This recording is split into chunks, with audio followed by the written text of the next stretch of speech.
what would be most useful for you in our conversation today?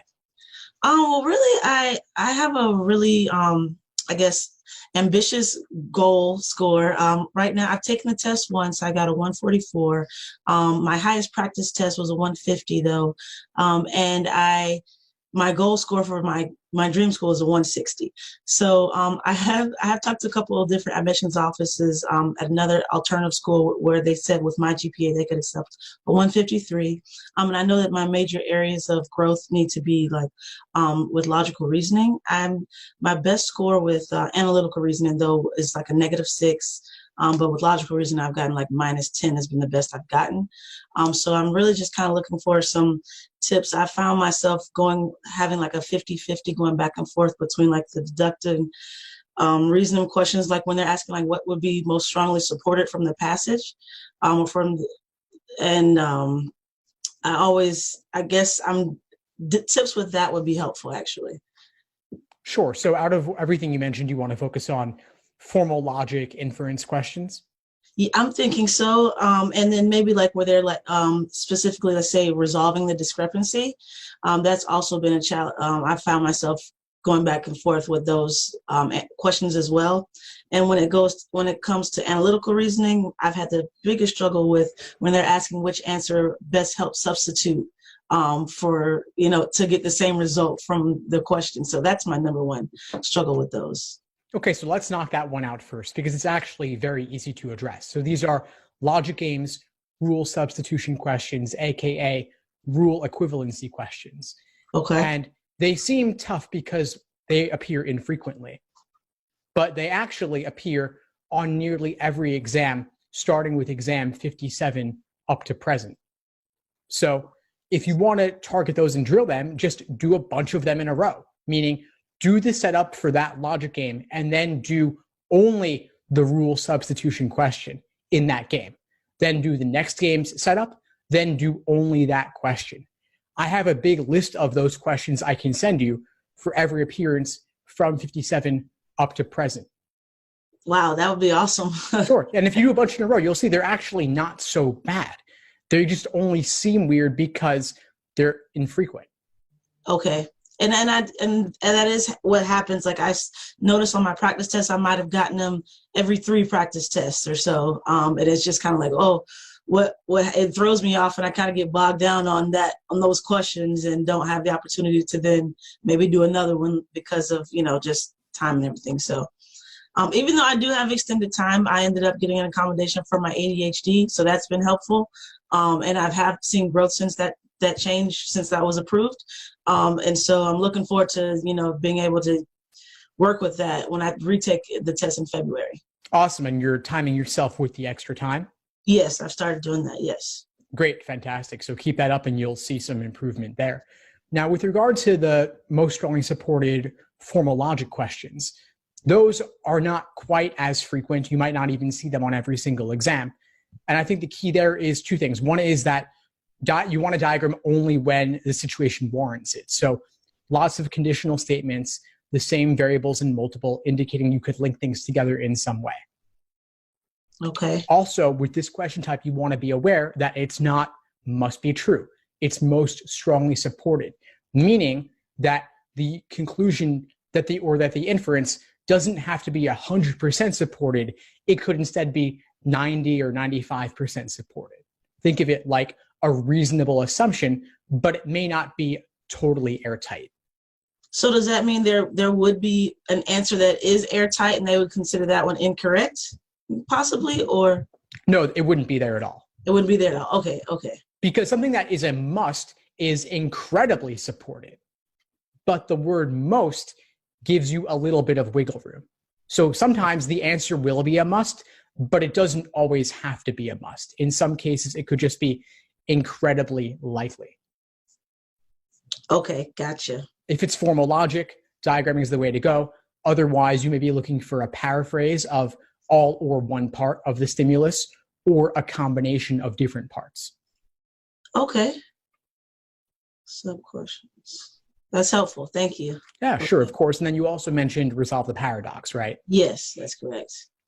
So I find it kind of interesting in logical reasoning in general because you could easily take the same stimulus and with some modification, turn it into a variety of question types.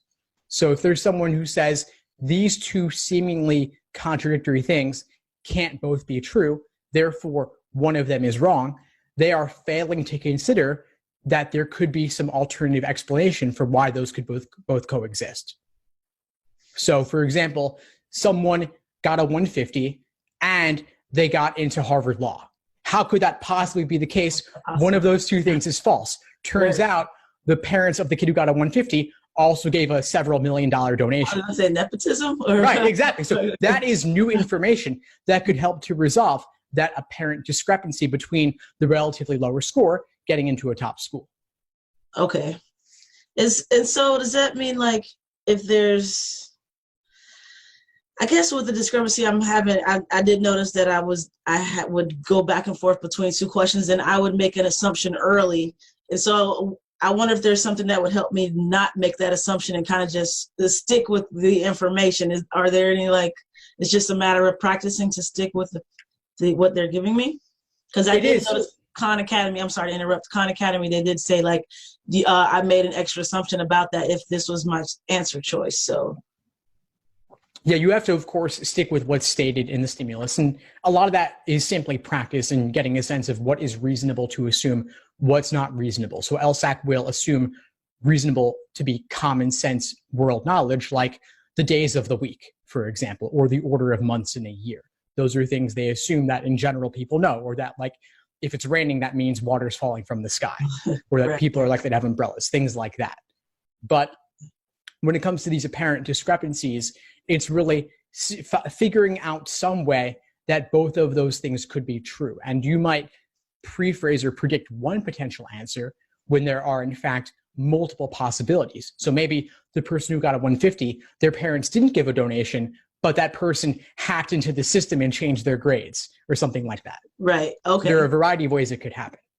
It is, right. It's absolutely, it's not that it's impossible, it's that it's just highly unlikely or that something outrageous would have had to have made it so. Right. Or if you want to consider also there are just multiple potential explanations to explain that apparent discrepancy, and the one you predict may not be the only one. But you also have to recognize that there is no such thing on the LSAT as a true paradox. Just like in the real world, there aren't actually paradoxes. We just don't have complete information. But the things that exist, I mean, they exist. They're given. Okay. That makes sense. No, let me ask you this. Realistically, have you seen any of your students like after, or I know maybe over extended period of time, but taking the test in February, I took it for the first time in September. I kind of got burned out and have not gotten back into my steady study routine yet. Maybe last week I kind of got back into the groove, but as far as to the next 3 months that I have, do you think it's realistic to think that I could jump from a 144 to at least like a 155 or so? That's entirely possible. It's not an unreasonable increase that you're looking for. It's just a question of the work you put in and what you change about your prep from last time around.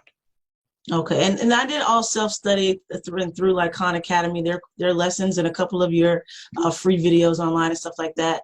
But I'm thinking that, I'm just wondering if it's more of, like you said, doing a bunch of the same questions back to back, if that's what I need to try to focus on first. And of course, I would love to do one of your courses, so I'm trying to make that happen as well. So, yeah, I appreciate those responses. Actually. Yeah, of course. I'm glad to help. And one last thing I want to add there is if you're below 150, there's still some fundamental things to work on. So I wouldn't jump into practice questions and review of them immediately.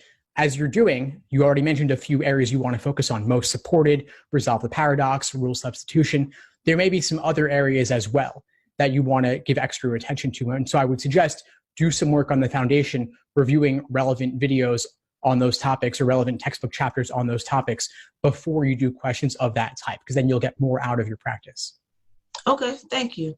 Yeah, I do need to go back. I know you say, I've heard a lot of your podcasts that says like try to review as many of the wrong questions that you've got as possible. So I've only actually fully gone through 2 of my practice tests. I'm taking like 10. So I do have some things to review that I got wrong and things like that. I'm hoping that'll give me a good outline on what to focus on. Great, fantastic. Well, it's a pleasure connecting with you, Ayana. Before we sign off, What would you say is the biggest insight you got from our call today? Today, I would say, honestly, just the idea of being able to just think it's okay to do the same question type back to back. I'm thinking I need to learn a little bit of everything, but no, I really should focus more. I'm thinking now you've inspired me to focus more on these specifics first, and then, do practice tests from there. Awesome. Great. Well, glad I was able to help. Please keep in touch and let me know if I can help in any way as you move forward. Thank you so much. Take care. For everything you do. My pleasure. Thanks.